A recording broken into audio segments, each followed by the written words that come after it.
Hey, I'm Scotty Rock. And I'm Nate Danger. Danger, buddy. What's going on today, pal?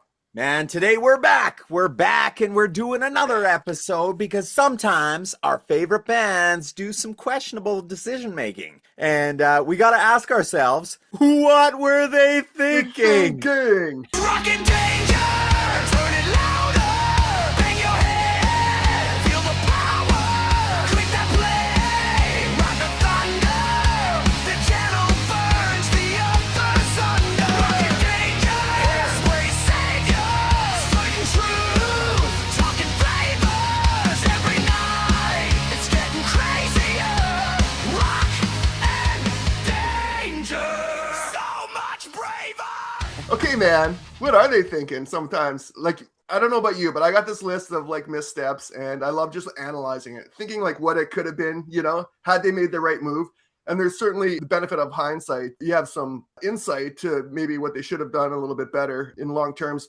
So some of these missteps completely derail a band. Others just delay it. Sometimes it cuts their fan base in half. Sometimes they're just like, listening to the 100%. managers and the record labels and everything else they're listening to except for their own self. And I think that's a lot of the times not trusting your own instinct, right? And Absolutely. Yeah. Go ahead. Hindsight's always 2020, buddy. And Yeah, man. sometimes you think it's the right decision in the moment, and then you look back and you think, well, maybe that wasn't the right move. So we got a list of 5 each questionable moments that our bands have made over the years, and we're going to get into it. So this is a follow-up. Do us a favor. First off, if you haven't already, we appreciate you tuning in. Give us a like, give us a subscribe, and follow us, ring the bell so you can get notified of all our upcoming videos. We still are on Mission 1000, Scotty. Oh, man, we're getting so close there, pal. 1,000 subscribers. We're on the cusp. Ads are coming your way. Hey, All man, right. maybe we can monetize a bit and start hitting some concerts, That's right. Speaking of concerts, on a total side note, we're going to Gunshine today. We're hanging out with Gunshine. Tell me what I need to know, and I'll tell you. Oh, man, I'm stoked, man. I love that new record. Hey? Yeah. So we're going to have some footage coming at you live. So that'll be cool. But aside from that, let's get into our list, Scotty. Our 5 biggest missteps that we're going to talk about on this episode. What's coming in at your number 5? Oh, man. Okay, well, boom. How about some of that? That's what's coming in. Coming in hot, bud. Okay, so the misstep for myself on number 5 here is a great song with a great lineup that could have been on a better collection of tunes. And I'm talking about the one, and I don't even know how to introduce this one. Okay, so I'm going to tell you, this is from a movie soundtrack that came out in the 80s or 90s, late 80s, I guess it was. And the misstep is this album had a collection of songs. So that's not the misstep, but it's like the people that are on this record and the songs that they wrote is the misstep. So I'm talking about I'm talking about the Shocker soundtrack. Remember that movie? Shocker. Shocker. The Shocker. It's It's like this. Shocker shark. Going across the pond. Okay. So that was a movie about a serial killer that gets electrocuted and he comes back and he possesses people and they start killing everyone. So they put together back in the 80s, soundtracks blew up, and that was a way for labels to either promote a really great new single or to like give some new bands some leverage. Yeah. So on this particular soundtrack, which I picked up, you have a track by Dangerous Toys. It's awesome. A band called Soraya or something like that, which I remember from back in the day, but I've never heard them. They had a couple tracks on here. There's a couple thrash bands. The almighty Megadeth comes in, which with Megadeth and saving soundtracks, every soundtrack with a Megadeth tune is the best song on that record. I love Side Megadeth. note, I'll get to that another day. I know, me too, man. So here's the thing. This had a great lineup for sort of the main feature of the band, which was the Mighty Dudes of Wrath. Remember them? The Mighty Dudes of Wrath? It's not the Mighty. It's just the Dudes of Wrath. Who are the Dudes of Wrath? Danger. I'm glad you asked, bud. I'm going to tell you. The main singer for this band is the mighty Desmond Child, writing songs for everyone. He sings the verses, and him and Paul Stanley sing the chorus.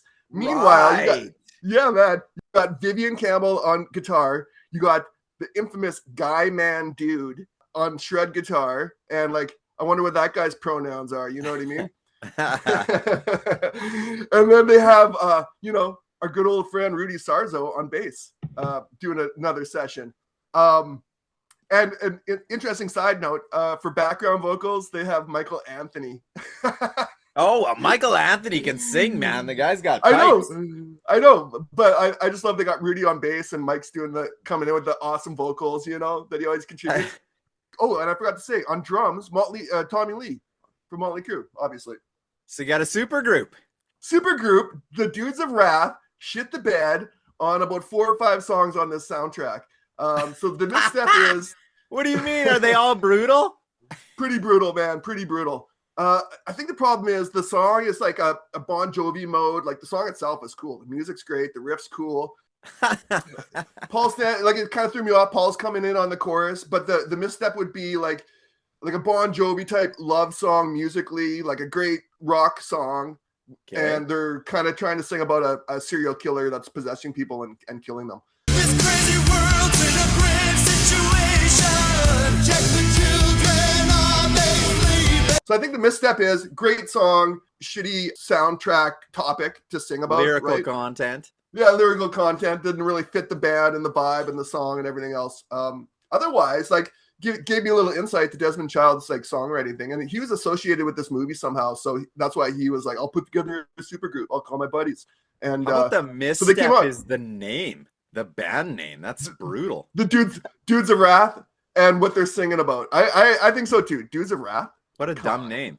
That's a terrible name. Why would you call yourself Dudes of anything? Well, especially when the guy in the band is called Guy Man Dude. He's got 3 names there. Remember that guy?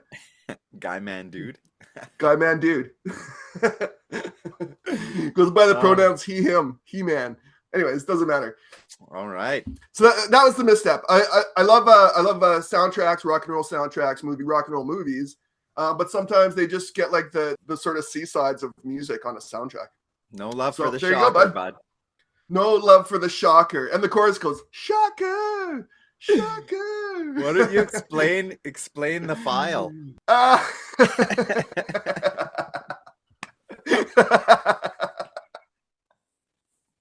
Scott used to make up his own moves. How about we don't explain that? Okay, man. Okay. Yeah. So, obviously a big guitar solo too. So, anyone wants to check it out, just because you're a fan of the band, the genre, and those musicians, check it out. It's kind of cool, but it is like a bit of a misstep. Okay, Danger, what's your number 5, bud? Boom. Boom. Well, I've never owned the Shocker soundtrack, so now I have heard it. Absolutely. I got to go back and revisit those tunes now. Thanks for that. My first one that I'm going to talk about today is inspired by another channel that we're buddies with, Trevor Crash Course Metal Show. So you know what? Go check out his channel. He's fantastic. He's a good friend of ours. And actually, when we started up this channel, he was one of the first people that reached out to me.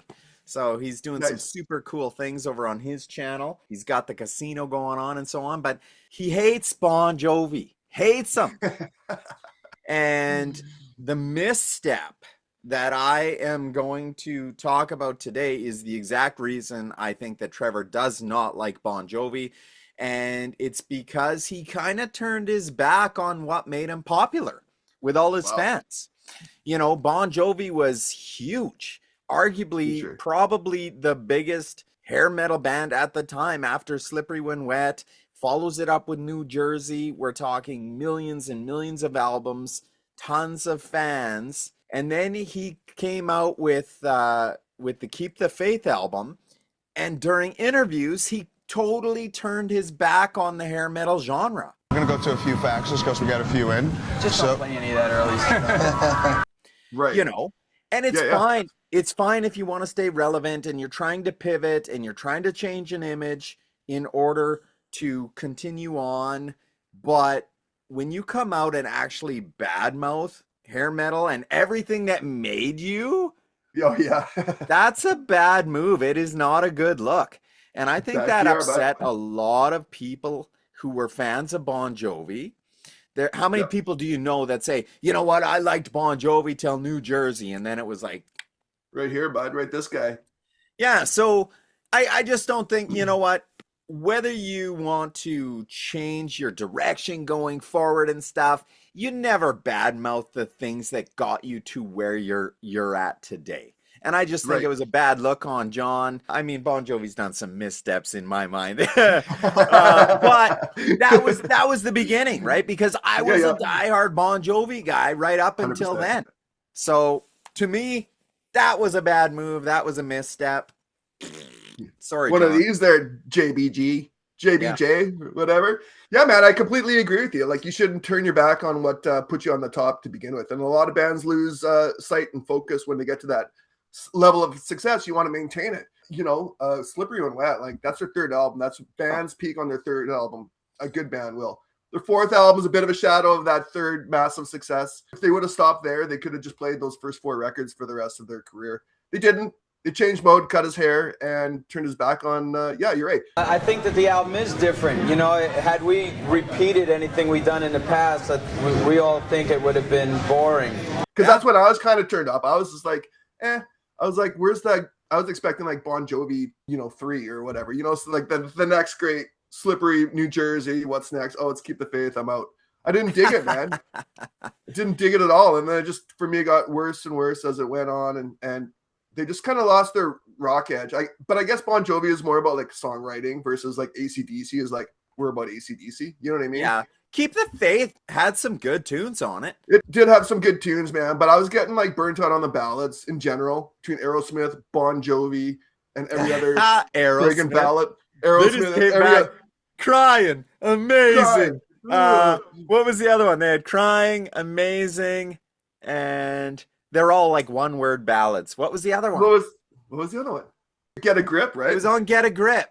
There were 3 one-word ballads. Crying, Amazing, and hang on. Crying, Crazy, Amazing. Crazy. I Co- go crazy for you. Yeah. Come on, that's a bit of overkill on the ballads. Okay, so yeah, man. I agree with you on that. Bon Jovi shit the bed a little bit. Sorry, I try not to That's swear, my but- number 5, buddy. Man, okay. It's a good one. That's Number a good one. 4. That's super valid. Okay, so for number 4, for my misstep, I'm going to go reference some album covers. I think some bands do a great job of representing their band, their album, their tour with some great artwork. The misstep Can here you would mention be, any? Yeah, I can mention a ton. Mad Hatter, awesome. Okay. Kiss Alive, awesome. Kiss Hot in the Shade, not awesome. I mean, it just goes on and on and on. Okay, so here's my thing. In 2001, my nemesis, Aerosmith, came out with an album called Just Push Play. It had the pink cover, it had the robot with a skirt on, and looking all like AI sexy, and everyone's like, cool album cover, until someone mentioned, hey, that looks identical to the 1985 album by Autograph. That's the Stuff it's called. Features the exact same robot, almost the same pose. There you go. They used the same artist for this, and apparently this Japanese artist has over like thousands of these robots in these sexy poses.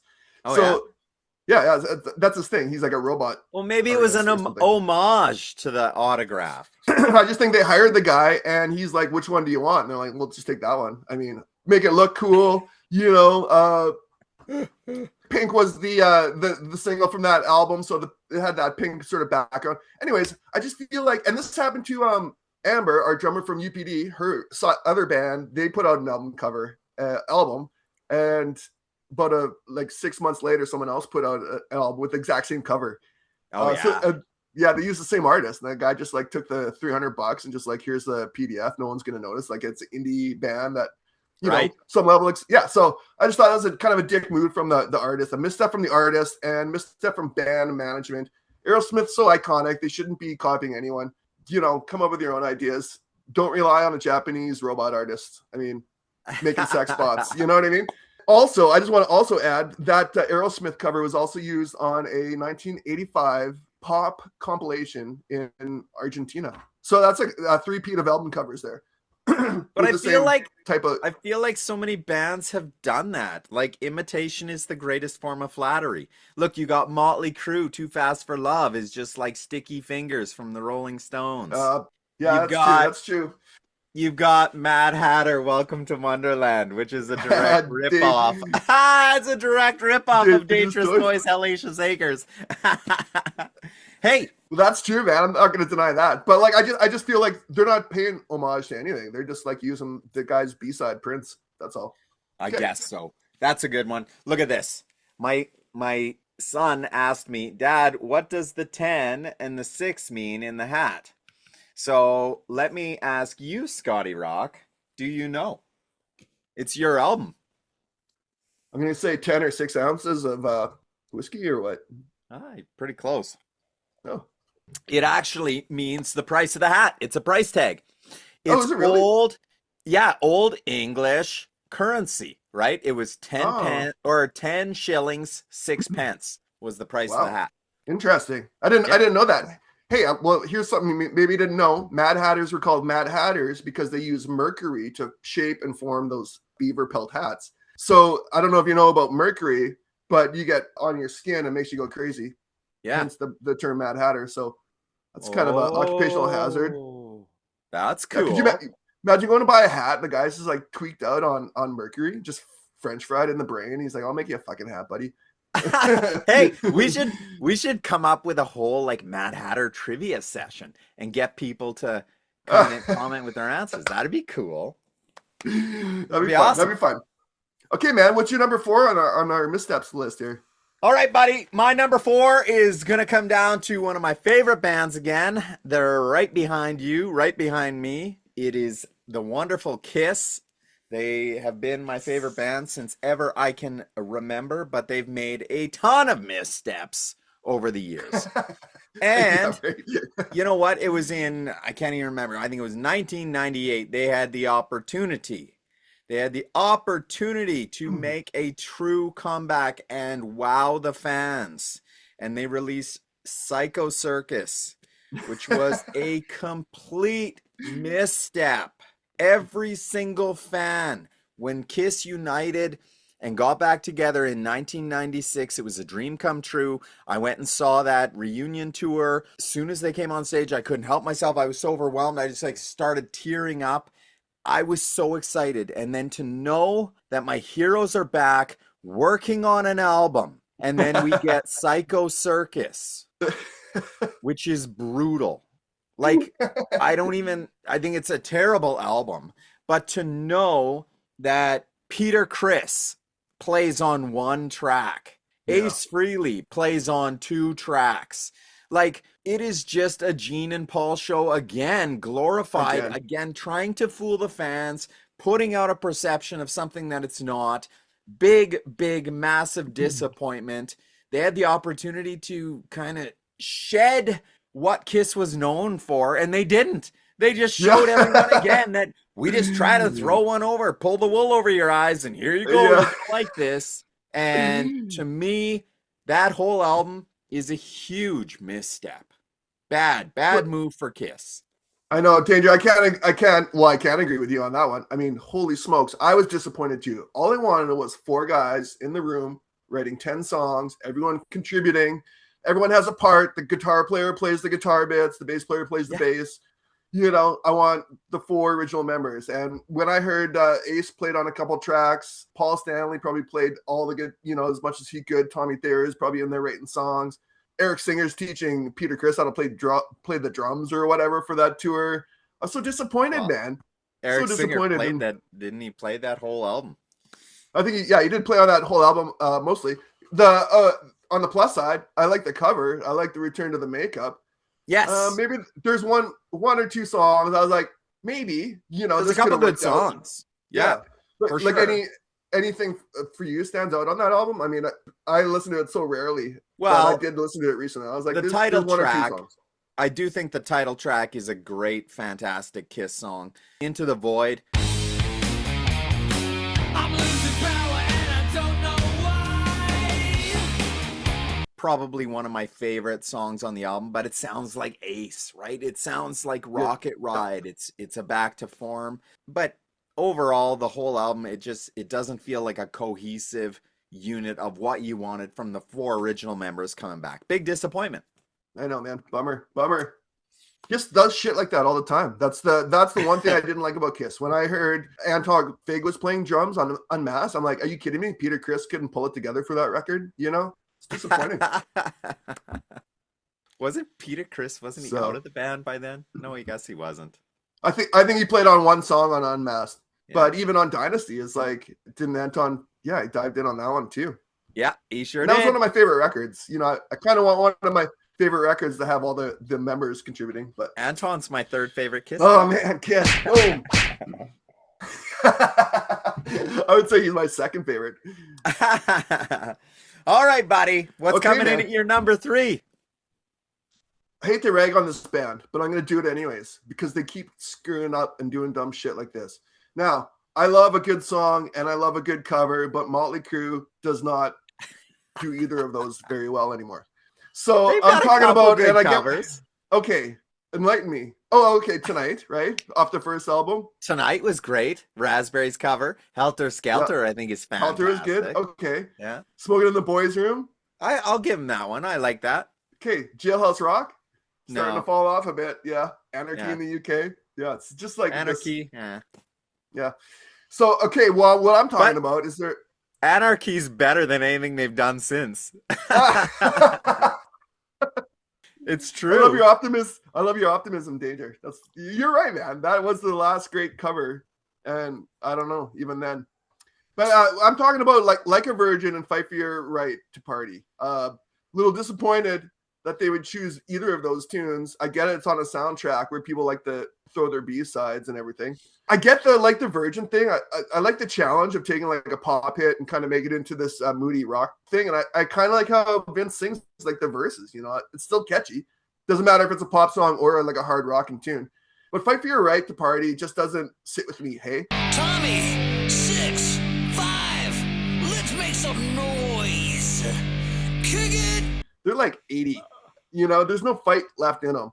Maybe if this came out on Theater of Pain instead of on License to Ill, I'm in. You know, I would have been like a fan for life of that tune, and they should have played it forever because it would have made more sense back in the day. Also, I just want to add, Fight for Your Rights is on Theater of Pain. The other song, Fight for Your Right. You gotta Right? fight for your right. Right? I always like that one. Louder Than Love. That's a great album. Anyways, Louder I just Than think it was Hell. a bit of a, yeah. I just think it was, Louder Than Hell. Right. What Louder did I Than say, Love Louder? is Soundgarden. Soundgarden, right? Anyways, Like a Virgin, Fight for Your Right. I get that they're on a soundtrack, and so there's a little more, flexibility on things. And Crüe's kind of lost their creative edge, I would say, and they're just in the studio putting out some stuff. I Fight don't know, for Your man. Right isn't on a soundtrack though. Isn't it? Oh yeah, that's right. It was like a recent single. It's just on That's their right, off that. stupid EP, the canceled EP. Oh, the canceling. That's right. I forgot. That whole Well, then no EP excuse. sucks. Yeah. I did like Dogs of War though. It grew on me, but I don't know, man. I think I'm done with the Crüe. I mean, I'll listen to their first like 5 albums religiously, and that's it. So, misstep. Stop doing shitty covers. If you're gonna do covers, do some better songs. Maybe Danger and I can suggest some songs that Crüe can cover. That was a dumb cover. That was a stupid cover because at 60, 70 years old, whatever you are, to be talking about your mom threw away your best porno mag, and even the way it starts, so dumb. Let's make some noise. 5. 5. Stupid. Hey, what are you? Put your kick in your pants, 5. Like dumb. You know? Dumb. Yeah. I agree. Big misstep.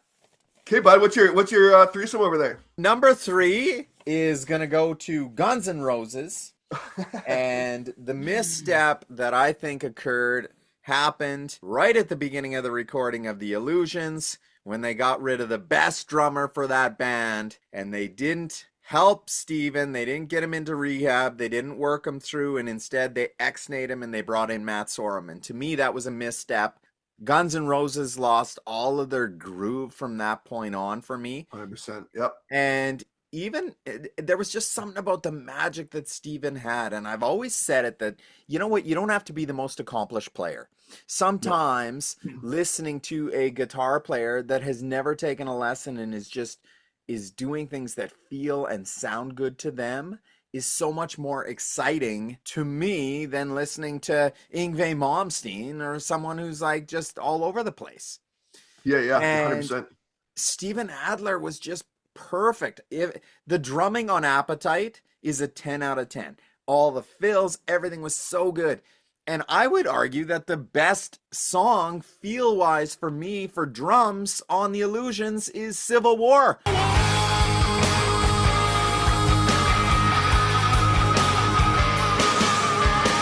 Because it's the only song with Steven Adler on it. You're right there. You're right on that one. Yeah. And not to say that Matt is not a great drummer. Matt is obviously he's awesome. skilled. He's obviously schooled. He is fantastic. But Steven Adler was part of the magic of what made Guns N' Roses. And as they continued to lose members and change things up, they lose the magic. And that was the first piece that just, I've never been the same type of fan since. And I was obsessed. Like, don't get me wrong, Appetite and Lies, I was obsessed with Guns N' Roses. They were so the good. best, Such a good time. the ultimate. There was no one that could even compete. Like, they were ahead of Kiss, I think, in For my sure, mind. man. It was GNR, Skid Row, and then everyone else, sort of fell in line behind those. Yeah. So, man, and that to me was a misstep. I love 100%. Steven Adler. I thought he had such a swing and a groove to his playing. I thought his fills were perfect. And it's too bad. Well, hey, man, I 100% agree with you. And I read this book about like the psychology of music, and they're saying that the beat has a big part of what attracts people to a song, whether you realize it or not. And they sort of pointed out like the Steven Adler, Peter Criss, Alex Van Halen, when you have that swing feel to the beat, where it's like that swing feel, people move, they want to dance. Somehow that connects with our human nature or whatever. So it's interesting to point like out the best of GNR was with the swing beats. Best of Van Halen obviously had more swing. The best of Kiss had that swing beat. So you're 100% right, man. They brought in Matt Sorum, great drummer, and he plays like crazy stuff, but he was very like Eric Carr, like on the beat. Like metronome. Metronome beat. Great drummer, obviously, but it lost that. Not like Phil Rudd. Not like Phil Rudd. Yeah, right. The amazing Phil Rudd. Yeah, man. I agree with you, man. Huge misstep. It's interesting to think like what Use Your Illusion could have been with like some feel to it. Maybe I would have. Yeah. Well, there's lots of things. We could talk about Use Your Illusions being a misstep in lots of ways. No, that's awesome. Not my world, though. You want to step into my world? It's a social psychotic state of bliss. Not my world. Yeah, right. All right. Okay, bud. We're on number two. Number two, man. I love this band. Okay. They're one of my favorite bands they still are actually. And they kind of came out at the tail end of grunge, at the tail end of hair metal, at the start of grunge. We were talking about some 91, 92 era bands. And like where hair metal was taking like the next step, the songs were getting better. But there's also a lot of carbon copy going on. Not with this band. They come out with their debut. It is awesome. I bought it. I love the songs. I love the videos. I love the singer's voice and the guitar player. I'm talking about Shotgun Messiah. Okay. Oh yeah. I love this band. Man, so when that first album came out, Shout It Out, I love that. I love that little rap bit, you know. Shout it out. Shout it out. You know, I love that. That whole record was amazing. At the time, I was just getting into guitars, so like the guitar playing really blew my mind. That instrumental Explorer was like the best thing in my life for a while. Anyways, they fired the singer. They sold 500,000 records, fired the singer, hired the bass player as the lead singer. Tim Skold comes out. I pick up the second Shotgun Messiah album, and I'm thinking, this is not the previous record. I love this record so much more. Yeah. Second Coming was the best record. The songs are great. His voice was amazing. It was just like had a different vibe to it. I love singers that can't sing kind of thing. Yes, me too. Yeah. The best singers that can't sing. It's so good. So good, man. So much attitude, so much personality. And the songs are like that much better. Yeah. And the guitar playing was amazing. Every song on that album was awesome. They did a That New York album is Dolls awesome. cover. Babylon was awesome. So I guess my misstep for Shocking Messiah is when they came out with Violent New Breed.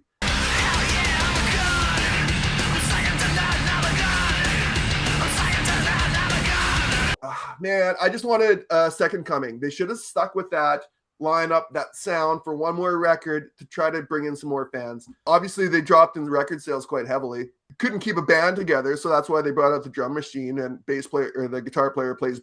Or no, I guess Tim was playing bass, right? They don't need anyone else. Yeah, I think that whole album was just the two of them, wasn't it? Just the two of them and a drum machine and some sequencing stuff. And hey, man, it's still a great record. Actually, It it's is a way good cooler record. and it's almost preceding some of the industrial sounds that were coming out with Ministry and Nine Inch Nails. They were kind of like coming up with that alternative industrial sound. In some ways, they were ahead of their time with that record at that time. Yeah. But I think the misstep for me was Second Coming. Should have had like almost a sequel, another chance to leverage that band. But they switched gears too much. But I also love the fact that each album's so different. Yeah, man.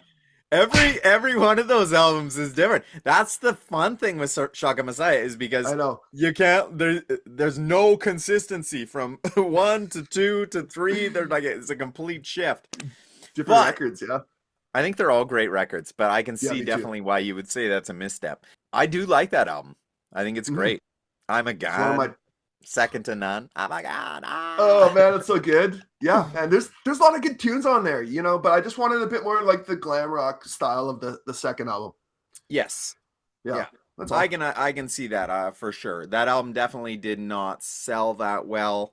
I don't even know if they would play any of those tunes if they got back together or whatever. But Shaka Messiah was a great band overall. Yeah. Super fun.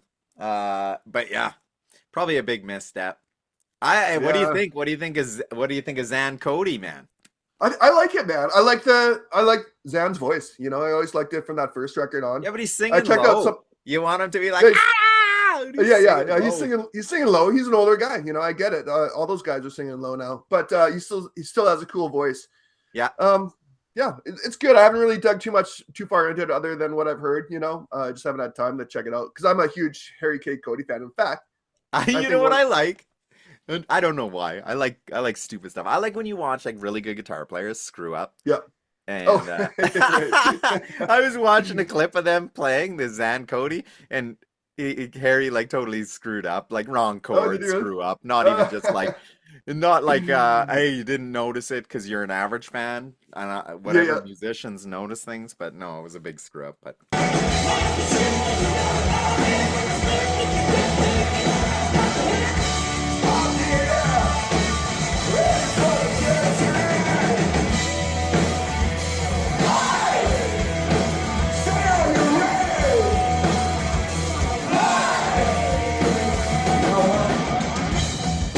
anyway, that's funny. Yeah, man.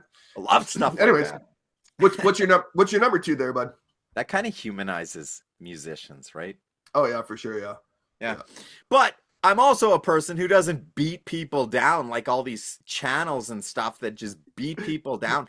And look at everyone's sitting on their couch critiquing everyone, saying you need to stop, you need to do this, whatever. Like who cares what you have to say? If the artist is selling, let the artist sell. Like the performance is the performance. And if there's 20 million screw ups, there's 20 million screw ups. That's their performance. Like that's you real. either enjoy it or you don't. You pay for the ticket and go, or you don't. You sit home on your couch and bitch about it. Like, I don't know. I love like the live situation. You're right, man. Good or bad, it's still them doing it. And you're there because you love the songs anyways. Give them a little bit of grace, you know. I think what I like about our channel, we're a little more optimistic and understanding, like the reality of being of age and still trying to play these songs for the fans that don't appreciate it as much as they used to, because you're not so note for note. But I love when things go off the rails. It just reminds me of my life, you know? It's awesome. Yeah. I've had some pretty off the rails shows myself. Yeah, right. All right. Okay, buddy, we're doing number one. Wow. What? No. Did we miss one? We must have missed one. We're doing number two. What's your number two? Oh, did I not do number two? Was that your number two? Yeah, I did number two, Shotgun Messiah. Okay. My number 2 then is going to go to the 1991 MTV Video Awards. Cece decided to show up, coked out of his head, pink hair, whacked out. The band is supposed to play Unskinny Bop, and Cece off the rails goes in to talk dirty to me.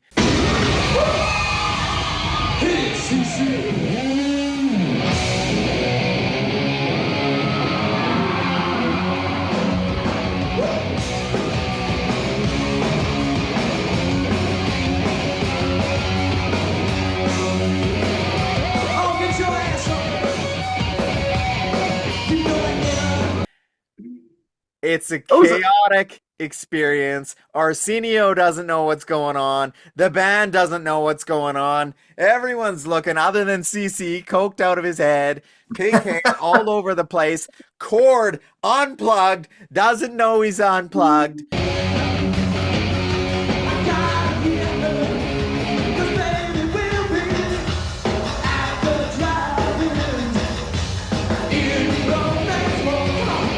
And then after, him and Brett duke it out. Ding, ding, ding. Like, could you imagine?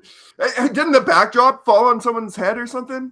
No, was that as the door was coming down, or the stage? Yeah, maybe that was. I think Brett got bonked on the head, or Cece maybe. I don't know. Man. They duked it out, man. Could you imagine? You know what? It's all fine and dandy to put your head in a big bowl of blow. But when you're going on in front of the nation, this isn't just Poison fans here. This is the world watching. Like, at that point in time, MTV Video Awards was huge. Huge, yeah. Like, massive. Everyone's watching this stage. And it was chaotic. Yeah. That's funny because to go off the rails like that without social media and still have the same effect. You know, you're right. Everyone was watching. Everyone knew the next day was talking about Poison. That's when Poison peaked, and that's when it stopped, right? Yeah, and then Cece's out of the band, and Richie's in, and he's banging Ricky's girlfriend or fiance. Wow. Okay. Wow, man. That's too bad because Poison did 3 or 4 solid album run, and that's better than 90% of the bands that existed in the world up till now. Oh yeah. And shit like this happens, man. You get too successful and you think you can do whatever you want, but showing off with the pink hair and just like off the rails is maybe not the best idea. Woo! Just all Ric Flaired out. I love it. You know what? I loved Ric Flair because he always did his slow, like, woo.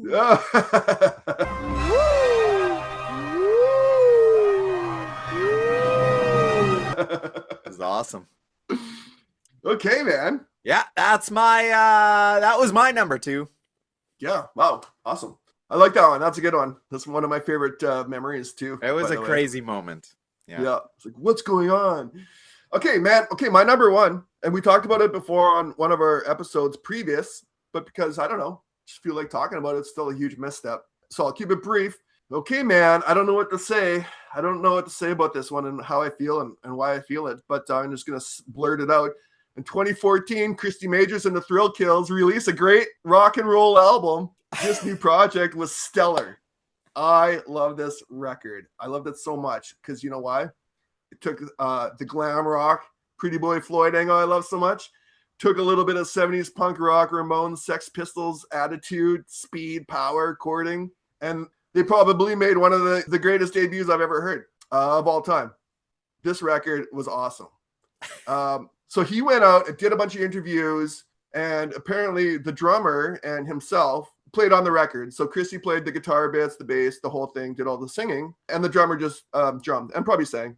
Drummers do more. Sorry, guys. He put together a touring band featuring some guys, Murder Dolls, MX Bullet Boy, and ex Pretty Boy Floyd, obviously. And they went on tour, and they got all sorts of great press. And what was... hang on. Oh man, I somehow deleted some of the quotes that I had sort of sectioned off. But anyways, I'll give you a synopsis here. They're saying New York Dolls meets California punk. I'm in. You know what I mean? Huge seller. Bit of Lipstick on a Sex Pistols record. Good I'm songs, man. down. Good video.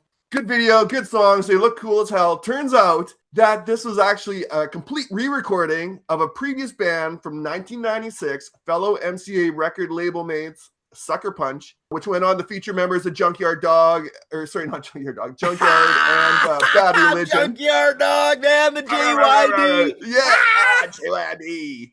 I love that guy, man. Anyways, so yeah, this isn't the misstep that he re-recorded a whole album, because the original Sucker Punch album is everything I love about what I loved about Kristy Majors and the Thrill Kills. Sped up 70s punk rock, Sex Pistols, Ramones inspired. That's like, I love that, man. That's my soul. So now I have 2 of my favorite records, only 11 of my favorite songs between the 2, and a complete re-record. So the misstep here is Kristy comes out and says, I wrote all these songs, and convinced everyone. The misstep is he stole the whole album. No, man. That's not the misstep. And then all these guys writing, and I read a bunch of reviews, and oh man, I just wish I had that one review up again, because it was so awesome.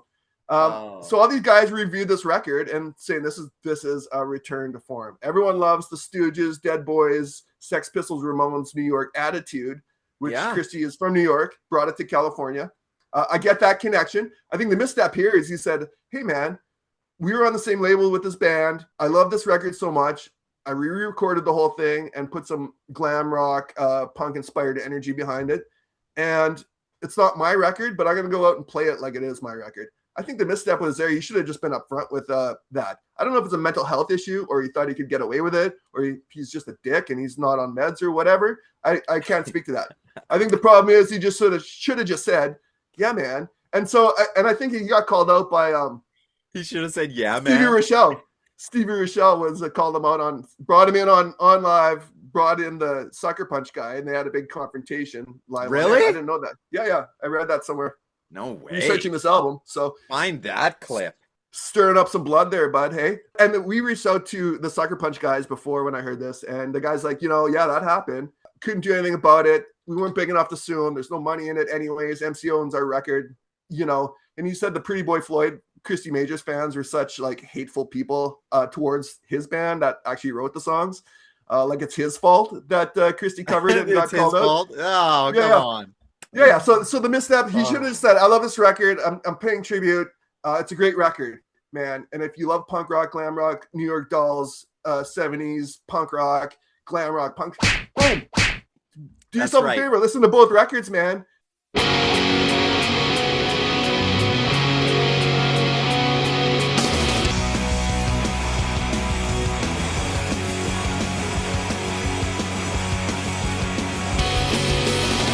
alright to fall flat on your face. To me, it's a familiar place. Where were you? Yeah, where were you? You left nothing but a bad taste. I think of anything you choose to waste away from you. Both records are good. Couple lyrical changes. One title got a new title, but it's still the same song. And and Kristy added a Who song, Baba O'Reilly, but they called it Teenage Wasteland, which isn't the actual name of the song. That's just part of the song. Whose album can we steal? Oh man, whose album can we steal? Note to self: don't steal people's albums.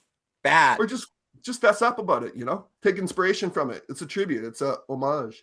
Whose album would we steal? Like, what's an album that you would do this to? I don't know, man.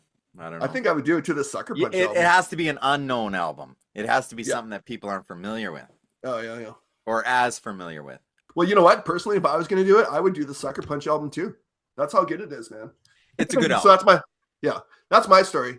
And I don't mean to rag on the guy. Like maybe he had, just sort of got caught up in the moment and whatever. I'm not going to say like you're forever a dick, because I think he'd probably feel bad about it. But I like how optimistic you are. No, he stole an album, man. You're like, oh, well, you never know. Maybe it just kind of snowballed. He thought it was a good idea. It started with probably snowball.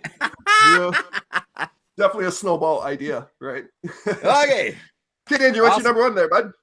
You know what? My number one is gonna go to the kingpins of thrash metal. It's going to Metallica. Oh. And the Metallica has a misstep, misstep? well, the misstep I'm going to talk about today is the whole Napster debacle, man. Like, good afternoon, my name is, Lars Ulrich from Metallica. I worked for years to get where I am today. Years and years of playing clubs and recording demo tapes. Me and my buddy, James Hetfield here, have shed blood, sweat, and motherfucking beer to get where we are today. Beer! Good! And now we're fucking wealthy beyond, belief. I mean, the other day was, obvious to me how much money we have, because our bassist, motherfucking Jason Newsted bought his very first gold-plated Ferrari, and the fucking thing came with, a crew of naked Filipino sex slaves and this Mexican houseboy, all free, just because he's from Metallica, That's fucking rich, man. So where was I? Oh yeah, all you post-pubescent boys who have bought, our albums and our t-shirts and our concert videos and T-shirts! Good! yeah, t-shirts. You loyal fans who, bang your heads at our concerts and pay, $200 for a ticket, $20 for, a CD, $50 for a Metallica t-shirt, and, $100 for a genuine Metallica cock ring. You're all fucking awesome, and we'll never forget you. You fucking made us rich. You fucking made us popular. You got us under the cover of, Kerrang! Magazine. I worship you. You, the Metallica fan. Beer! Good! Unless you download it until it sleeps from Napster. Then you're going to motherfucking jail. You're motherfucking meat. You'll be some fat, greasy, tattooed bastard's buttery cornhole. Who do you think you are? I mean, just, because you, made us rich, you think you can get free stuff? Songs that we spent upwards of, 24 to 48 hours writing and recording? I mean, James blew up for you. He ignited into a fiery inferno for you people. Fire bad! Fire bad! Our team of lawyers and researchers have your names, and we're gonna hunt you down like the table scrap pilfering grab asses you are. Grab asses bad! So to conclude, rock on, Metallica fans. We'll see you on tour this summer, and you Napster users, we'll see you in jail getting gang raped. Money good! Napster bad! Oh. The fact, obviously, Napster was the streaming platform that came in before streaming was allowed, and people are file sharing and music's going on, and the song I Disappear and Metallica, they had radio stations playing I Disappear before it was released. And so what did they do? They attacked the fans. They attacked the fans that are file sharing, and they ended up blocking all these fans and this and that. And I just think, you know what, it was such a bad move on their part. 100%. I understand that you don't want people, and you know what, maybe at the time they thought it was the right move. What are we gonna do? What are we gonna do? And then you've been blocked by Metallica. Do you remember that? It was like, hey, Napster, Oh, yeah. you're on Napster, and then it's like, you've been blocked by Metallica. Ah, The IP address. Yeah. damn Metallica. And then, so as a fan, everyone's getting pissed off at the band. And I get it. They don't want people stealing their stuff. That's their livelihood. That's their art. But to attack the fans because of it, I think was a bad look. And I think it really upset a lot of people. Yeah. Do you remember all those 100%. things? Metallica, man. good. Napster, bad. Do you remember downloading Napster and going through that whole thing? In your computer gets a virus or it stops downloading halfway through. Yeah, what's but going on? All that shit. It was awesome. Remember was in awesome. the first days of Napster, I remember just being like, oh my God. And you can get Listen to songs, so many and it took tunes. so long to get them. And Yeah. then do you remember sometimes you'd get a file and it would take 45 minutes only to find out it was a really crap file. It was like, Oh, yeah, a live version. it's like these stupid Yeah, right. noises and stuff. And then after Napster, I got bonked because they weren't allowed to it because of Metallica. Then I had to Oh, go to LimeWire. LimeWire. I skipped the LimeWire conversation. Hey man, but you know what, man? To Lars's credit, he was dead on correct. I mean, look at the streaming industry right now. They're paying pennies on the dollar. Yeah. Meanwhile, they're the people that work at Spotify are making more than the bands that are contributing to it. So, how does a band make money on streaming? Without streaming, 1 billion streams. They don't. And you get That's why $1,000. concert tickets are $250 So- starting. Yeah, and shirts are $100 a shirt when they cost $20 to make. Yep. Yeah, man, and that's exactly why. So Speaking Lars of which, is right. if you'd like Yeah. a Rock and Danger shirt, $100. You send us. 1,000. But I'll sell you mine for 1,000. That's right, and he won't even wash it. I won't even watch it. I'll just spill beer all over it. It smells like beer and weed. Yeah. Beer and weed comes direct off of Scotty's frame.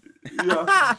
It's our version of OnlyFans selling panties. Hey, just us selling Yeah. our sweaty shirts. That's right. Boom for all the super Boom. fans out there. All right, man. Well, those are some good Yeah. missteps. I like this type That was of fun, man. conversation. I know, man. I could go on for days. I Yeah. love it. Yeah, That's okay. awesome. Okay, well, if you've tuned in thus far, again, do us a solid. Give us a like, give us a subscribe, tell your friends, ring the bell so you're notified of all the chaos that's coming your way. We appreciate you. We appreciate you checking in and tuning in. And yeah, good news is you're watching ad-free YouTube right now, but it won't be soon because we're almost at 1,000 subscribers. Yeah. Like and subscribe our OnlyFan page too, Rockin' Danger /OnlyFan. There you get the same episodes, but we'll take our shirts off. Yeah, topless. Yeah. Nips out.